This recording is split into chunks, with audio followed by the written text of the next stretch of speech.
Venezuela کی سرزمین جو کبھی اپنے تیل اور بے پناہ دولت کی وجہ سے دنیا بھر میں مشہور تھی، آج ایک ایسی خاموش قبر بن چکی ہے جہاں زندہ انسان اپنی سانسوں کی قیمت ادا کر رہے ہیں۔ سال 2026 کا آغاز ہو چکا، لیکن کارا آکاس کی گلیوں میں سورج کی روشنی بھی اب امید کی کرن نہیں بلکہ ایک نئے خوف کی نوید لاتی ہے۔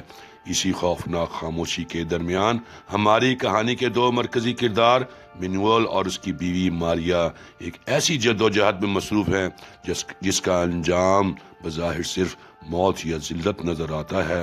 مینوئل کے چہرے کی جھریاں صرف عمر کا تقاضا نہیں بلکہ ان کی راتوں کا نوحہ ہے جو اس نے خالی پیٹ اپنے بچوں کو سوتے دیکھ کر گزاری ہے۔ ایک وحشت بھری خاموشی ہے۔ ان کا تعلق اس طبقے سے تھا جو محنت کے لیے جینا جانتا تھا، لیکن جب ملک کی معیشت ریت کی ڈھیر کی طرح بیٹھ گئی تو ان کے پاس بچانے کے لیے کچھ نہ رہا۔ شہر کے مرکز میں لگے وہ جو نائٹ کلب اور شراب خانے چمکتے دمکتے نیون سائنس کی دعوت دیتے ہیں اور ان کے لیے کسی جہنم کے دروازے سے کم نہ تھے۔ مینوئل جانتا تھا کہ ان گلیوں کے پیچھے کیا چھپا ہے۔ وہاں عزتوں کے سودے ہوتے ہیں، وہاں انسانیت کو چند پیسوں کے عوض نیلام کیا جاتا ہے۔ ماریا اکثر بارش میں بھیگتے ہوئے ان گلیوں کے باہر کھڑی ہوتی اور اس امید کے ساتھ کہ شاید کوئی بچا ہوا کھانا یا کوئی رحم دل انسان سے اسے چند سکے دے جاتے، جیسے وہ کسی انسان نہیں بلکہ سڑک پر پڑا ہوا کچرا ہو۔ بھوک وہ آگ ہے جو انسان کے ضمیر کو جھلسانے لگتی ہے۔ ایک رات جب ماریا اپنے گھر سے باہر نکلی تو جو وہ راستہ تھا، مینوئل نے پہلی بار اس اندھیرے میں راستے پر قدم رکھنے کا سوچا جس سے وہ ہمیشہ ڈرتا رہا۔ وہ راستہ جو اسے گناہ کی دلدل میں لے جا سکتا تھا، لیکن اس کے سامنے اس کی بیوی کی مرتی ہوئی امید تھی۔ کارا آکاس کی وہ راتیں اتنی طویل کیوں تھیں؟ کیونکہ ہر گزرتا لمحہ انہیں ذلت کے قریب کر رہا تھا۔ اس حصے میں ہم اس نفسیاتی کشمکش کو بیان کریں گے جو ایک غیرت مند انسان کے دل میں پیدا ہوتی ہے جب اسے معلوم ہو کہ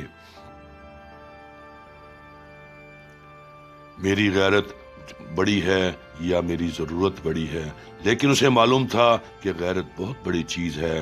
اس کا معاشرے سے اسے صرف ایک ہی صورت میں زندہ رہنے کی اجازت دے گا اور وہ ہے اپنی روح کا سودا کرنا۔ مینوئل اور ماریا کے لیے وہ کلب کا سائن صرف ایک جگہ نہیں بلکہ وہ ایک کلب نوچنے کی زندگی کا سب سے بڑا امتحان تھا۔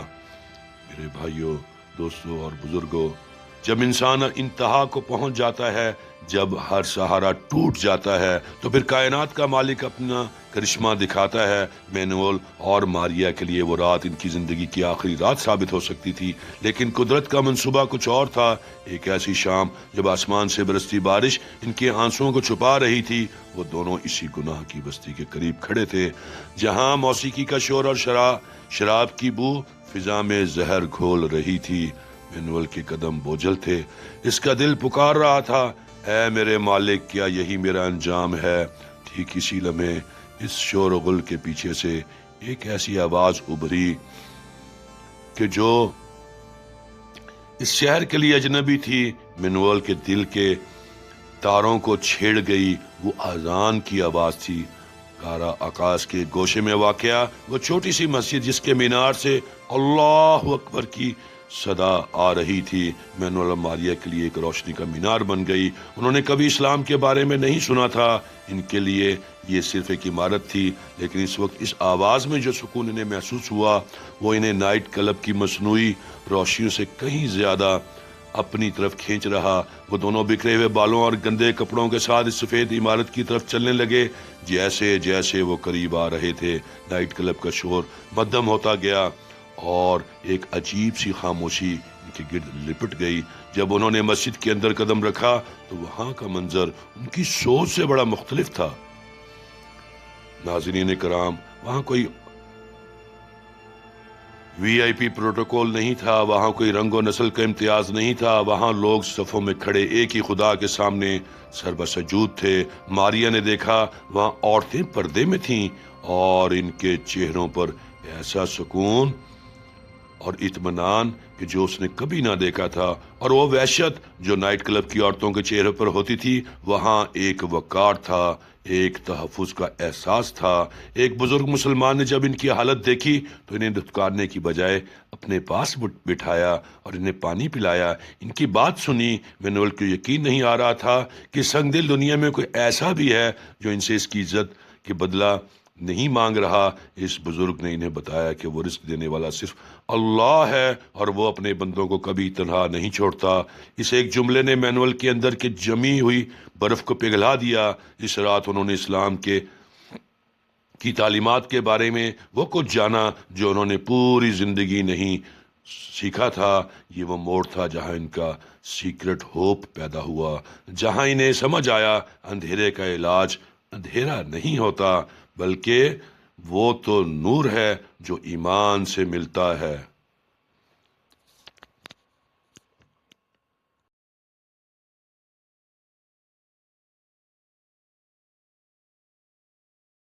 اسلام قبول کرنا صرف مذہب بدلنا نہیں تھا بلکہ مینول اور ماریا کے لیے ایک نیا جنم تھا۔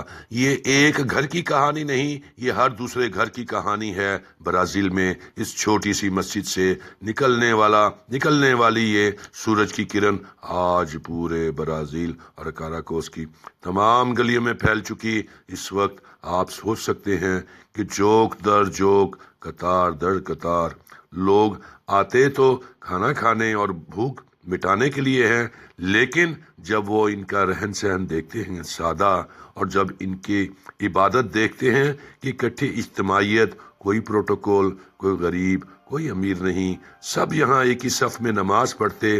یہ کہانی کی ابتدا کہاں سے ہوئی؟ اس کہانی کی ابتدا اس وقت ہوئی کہ آج سے کافی سال پہلے ایک جماعت وینزویلا میں آئی جو پاکستان سے گئی، اور آپ یقین کریں اس جماعت کو جب وہ وہاں پہنچی تو انہوں نے جب معلومات حاصل کی تو ان کو بہت مشکل سے چند گھرانے مسلمان ملے، اور جب وہ ان کے گھر پہنچی تو ان کے نام بھی مسلمانوں والے نہیں تھے، ان کو کلمہ بھی یاد نہیں تھا۔ بس انہوں نے اپنے الماریوں سے جائے نماز نکالے اور وہ بچھا کر پہلے انہیں بوسہ دیا، پھر اور بچھا کر انہیں کہا کہ آپ یہاں بیٹھیں، کیا آپ کو نماز آتی ہے؟ کیا آپ کو کلمہ آتا ہے؟ یہ ان کی پہلے جملے تھے کہ جو انہوں نے اس جماعت کے سامنے انہوں نے اس کو جب کلمہ سنایا ان کو، اور جب نماز بتائی، اللہ کی بڑائی بیان کی، اور وہ لوگ رونے لگے کہ ہمارے تو والدین بھی اس کلمے سے محروم ہی چلے گئے، ہمارے تو بڑوں کے پاس یہ کلمہ تھا اور انہیں آتا تھا، ہم تو بھول گئے۔ ناظرین کرام، وہ چند جو گھرانے تھے اس میں سے ایک گھرانہ ایسا بھی تھا جس نے فوری طور پہ اس کام کو اپنی زندگی کا مقصد بنایا۔ چھوٹی سی کریانے کی دکان وہاں سے ابتدا کی اور لوگوں کو دین کے بارے میں بتایا کہ ایک اللہ پہ یقین لے آؤ، اللہ کے علاوہ کوئی تمہارے کام نہ بگاڑ سکتا ہے اور نہ کوئی بنا سکتا ہے۔ آپ نبی صلی اللہ علیہ وآلہ وسلم والے طریقوں پر چلو، دنیا میں بھی سکون، آخرت میں کامیابی، دنیا میں بھی کامیابی اختیار کر لو، اور یہ کر کے دیکھو تو آپ کو پتہ چل جائے گا کہ اس میں کون سی قوت چھپی ہے۔ تو میرے بھائیوں اور دوستوں، آہستہ آہستہ آہستہ یہ کام چلتا رہا، لیکن جب یہ حالات آئے، معیشت ڈوبی، پیسہ نیچے آیا، لوگوں کے پاس پیسہ نہ تھا، تو اس نے اپنی اس چھوٹی سی دکان سے جو بھی آتا، خواہ وہ یہودی ہے، مسلمان ہے، کسی بھی مذہب سے ہے، اس نے اپنی دکان پہ کبھی نہیں پوچھا کہ تمہارے پاس پیسے ہیں، تم کب دو گے۔ صرف اس کا یہی ہوتا تھا کہ اللہ کا مال ہے بھائی، لے جاؤ، اگر ہیں تو دے دو، نہ ہو تو نہ دینا، اگر ہو جائیں تو دے جانا۔ یہ 3 باتیں کرتا اور جاتے ہوئے کہتا کہ میرے بھائیوں، یہ جو حال آیا ہے یہ تمام کا تمام ہمارے اپنے اعمالوں کی وجہ سے ہے۔ اس نے پھر نبی صلی اللہ علیہ وآلہ وسلم کی حدیث بھی سنائی کہ دیکھو، آپ نبی صلی اللہ علیہ وسلم معراج کی طرف تشریف لے جا رہے تھے، فرمایا، علماء کرام فرماتے ہیں کہ راستے میں کچھ چیزیں اوپر جاتی نظر آئیں، کچھ چیزیں نیچے آتی نظر آئیں۔ آپ نبی صلی اللہ علیہ وآلہ وسلم نے جبرائیل علیہ السلام سے پوچھا، اے جبرائیل یہ بتائیے اوپر کیا جا رہا اور نیچے کیا آ رہا؟ مفہوم ہے کیا؟ جبرائیل علیہ السلام نے فرمایا انسان کے جسم سے نکلے ہوئے اعمال اوپر جا رہے اور ان اعمال کا بدلہ نیچے آ رہا۔ تو میرے بھائی یہ جو کچھ یہاں ہو رہا ہمارے جسم سے نکلنے والے بدبودار گندے اعمال ہیں، جس کی وجہ سے اوپر سے ہمارے لیے یہ سارے خوفناک عذاب آ رہے۔ کوئی بڑی طاقت ہمیں نیست و نابود نہیں کر سکتی، کوئی شخص ہمیں ذلیل نہیں کر سکتا، ہمارے اپنے اعمال ہمیں نیست و نابود کرتے ہیں، ہمارے اپنے اعمال ہمیں ذلیل کرتے ہیں۔ تو پھر میرے بھائیو اور دوستو اسی طرح اس نے بتایا کہ یہ جو کچھ ہم دیکھ رہے ہیں یہ سب نظر کا دھوکہ ہے، اصل چیز تو پوشیدہ ہے، اس کو دیکھنے کی کوشش کرو۔ اصل جو طاقت ہے وہ میرے اللہ کی طاقت ہے۔ اللہ سے ڈرو اور کسی سے نہ ڈرو، اللہ کے حکم کو اپنے اوپر نافذ کر لو، اللہ کے حکموں کو آگے کر لو، تو تم دیکھو تمہاری زندگیاں بدل جائیں گی۔ اس عبد الرحمن کی چھوٹی سی دکان آپ یقین کریں چند دنوں میں ہی ایسے مخیر لوگوں کا تانتا بندنا شروع ہو گیا، پیسے لے کر آتے کہ عبد الرحمن تم ایسا کرو ہمارا پیسہ لو اور ان لوگوں پہ خرچ کرو۔